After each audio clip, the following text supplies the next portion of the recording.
Hello everyone, it's Dylan from Yu-Gi-Oh! Everything, and welcome back to another Yu-Gi-Oh! Video.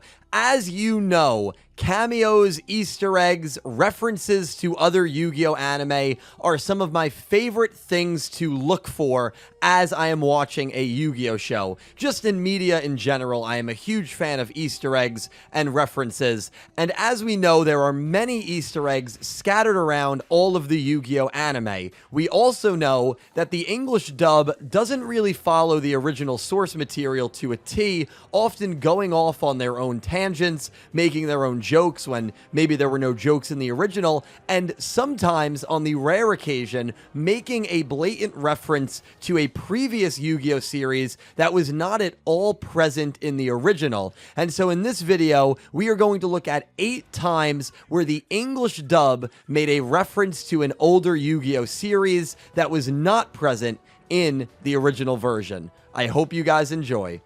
Number 1, the Kaiba Dome. Now, this is a little tricky because the Kaiba Dome was a real location in the Yu-Gi-Oh! Anime. It is a dueling stadium which was located inside of Kaiba Land, and it was also used to house matches during the Society of Light arc in the Yu-Gi-Oh! GX anime. In Yu-Gi-Oh! 5Ds, the new Domino City Stadium is called Memorial Circuit in the original version. However, in the English dub of Yu-Gi-Oh! 5Ds, this stadium is often referred to as the Kaiba Dome, insinuating that this is either the same stadium that was originally in Kaiba Land or just a replica model that was based off of Kaiba Land, probably built and funded by Seto Kaiba. However, this is not actually the case, and this structure being referred to as the Kaiba Dome only exists in the English dub variant of Yu-Gi-Oh! 5Ds. Number 2, Jesse Wheeler. One of the more infamous and probably well-known moments on this list, when the Black Rose Witch makes her formal debut, Yusei, Leo, Luna, and a few others are witnessing a duel right before she shows up. And that duel features a character that does resemble Joey Wheeler to a degree. It looks like Joey, but obviously it's not Joey. And someone in the English dub version of this scene calls out, "Is that Joey Wheeler?" and is answered by another onlooker who says, "Nah, that's his cousin, Jesse Wheeler." Try harder next time. Is that Joey Wheeler? No, man, it's his cousin Jesse Wheeler. You say.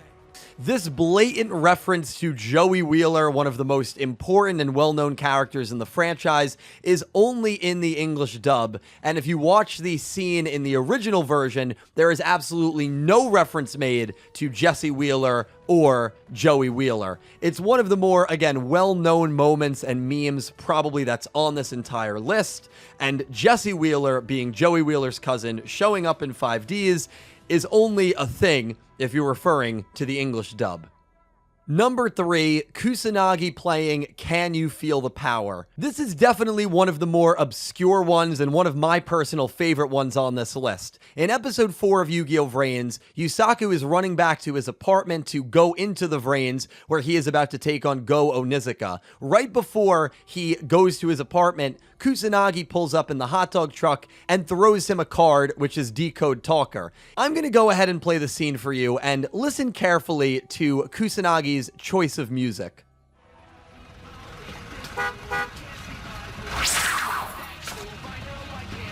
Good luck. Like you'll need it. Decode Talker. If you don't know what that is Can You Feel the Power, which is the English dub opening for Yu-Gi-Oh! Arc 5. Kusanagi's got some pretty good taste in music. However, if you watch the original version of the scene, there is no sort of thing going on, and this is clearly a dub-only gag, and a really cool nod, actually, to Yu-Gi-Oh! Arc 5. Obviously, the English dub really does not take itself too seriously, and so it fits so well for them to have gag moments like this. And Kusanagi playing the English dub opening of Arc 5 is, of course, only in the dub of Yu-Gi-Oh! Vrains. Number 4, Crow's meeting with Seto Kaiba. This takes place in episode 94 of the Yu-Gi-Oh! 5D's anime. Crow has a meeting with Bulger, and upon trying to get into the building where he's going to meet with Bulger, there are 2 security guards who stop him and actually throw him on the floor. When Crow says he has a meeting with Bulger, the security guards joke around and say, "Yeah, and I have a meeting with Seto Kaiba." For the last time, I got business with Bolton. Sure you do. And I got dinner plans tonight with Seto Kaiba. Bulger then shows up and settles the confusion, and Crow ends up talking with Bulger. However, this meeting with Seto Kaiba is not actually delivered as a line in the original version. In the original version, the goons throw Crow to the ground and tell him that he needs to have an appointment to meet with the boss. It's very interesting to me because when Yu-Gi-Oh! 5Ds took place, we know Maximilian Pegasus was dead, and the mortality of Seto Kaiba is something that I often wonder when it comes to Yu-Gi-Oh! 5Ds. We know Zero Reverse happened and wiped out the entire city, and if Kaiba was in the city at the time of Zero Reverse, then he's probably dead, which makes this joke actually pretty messed up if you do believe he's dead during the events of 5Ds. Either way, this meeting with Seto Kaiba is only a gag in the English dub of episode 94.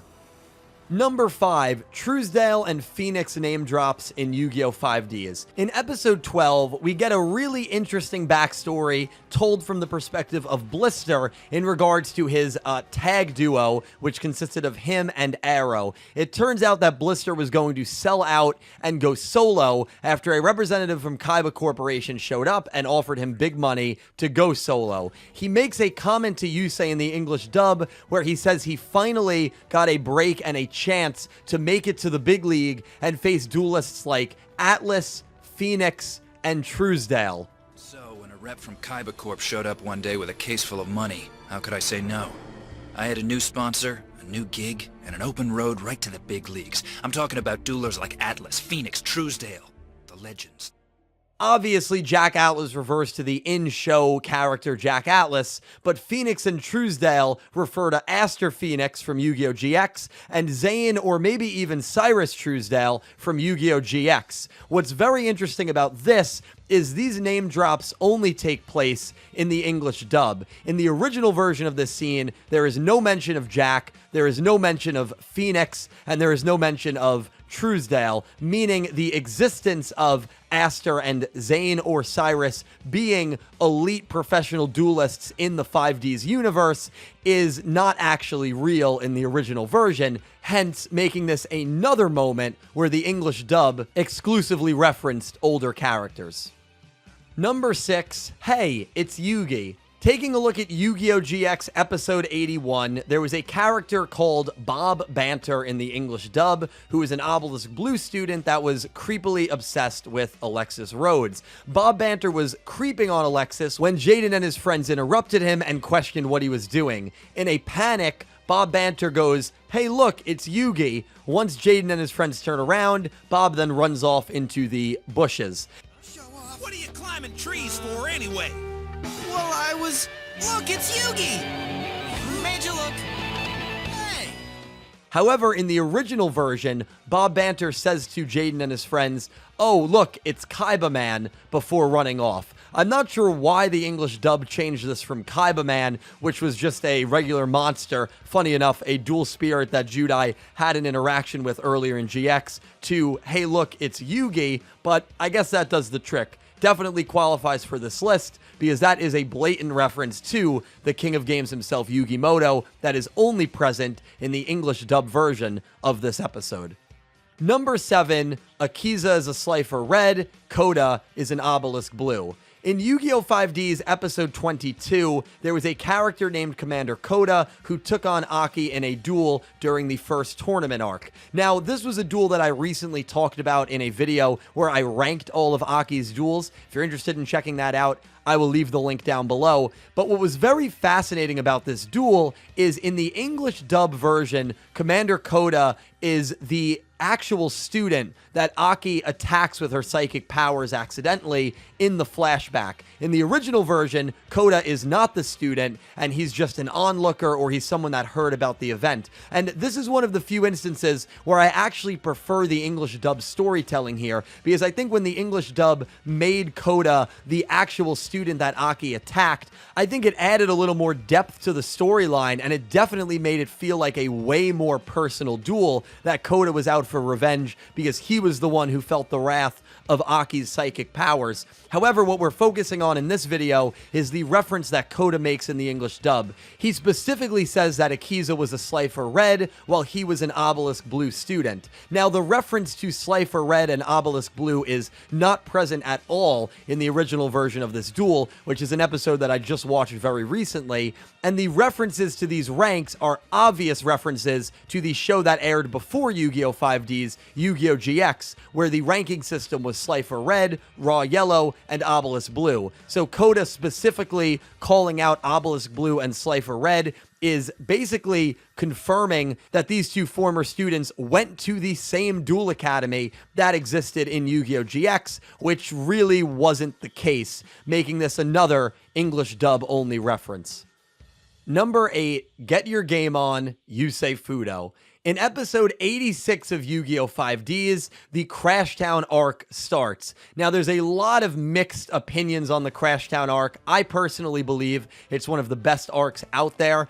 Noah Jenk, a friend of mine, actually did a video talking about the Crashtown arc. I'll link that down below if you're interested in that. Really enjoyable video. But whether you feel positively or negatively about Crashtown, one of the funniest moments in probably the entire Yu-Gi-Oh! 5D's English dub happens in this episode. Yusei is about to duel 3 of Malcolm's gang members and needs to beat them in order to join Malcolm's gang so he can eventually duel Kiryu. Right before the duel starts, Yusei says this. It'd be my pleasure. Let's do this.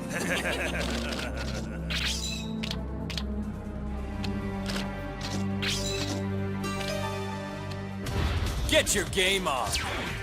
If you don't mind, I'll move first.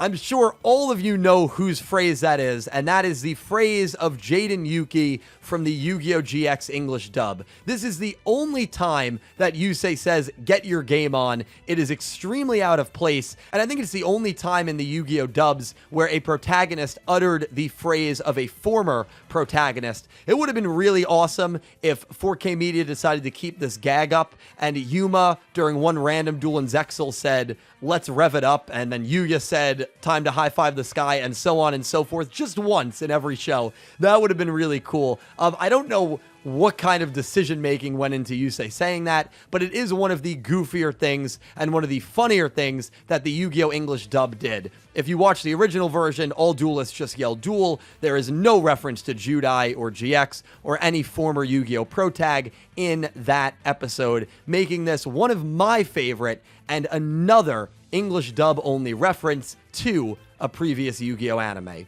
And that wraps it up. 8 times where the English dub referenced another Yu-Gi-Oh! Series exclusively. I hope you guys enjoyed. If you knew all of these moments, you are a massive Yu-Gi-Oh! Nerd, and hats off to you. If you knew most of them, you're a massive Yu-Gi-Oh! Nerd, but hopefully it was enjoyable, and hopefully you learned at least something new. If you have any other moments that you think would qualify for this list, leave them down below. I'm very interested to hear from all of you. Thank you guys all so much for watching, and a special thank you to my Platinum tier patrons, Horace Maye, Goosey Q, Panther J, Blue Maiden 28, and Jarrett Buller, and to my Diamond tier patrons, Jesse Wood and Latrell Smith. Thank you to everyone who supports me on Patreon and who is a YouTube channel member. There are some really cool perks associated with being a patron of mine or being a YouTube channel member. I definitely encourage you to check them out. And to everyone that has supported me through those means, thank you from the bottom of my heart. I stream on Twitch, I'm on Twitter, and I am on Instagram. I also run a second YouTube channel called Super Deeprot for Mario and gaming content. If you would like to follow me on there, you're more than welcome to. Links for that will be down below. Once again, thank you all so much for watching. I will talk to you in the comments, and I hope you have an amazing day.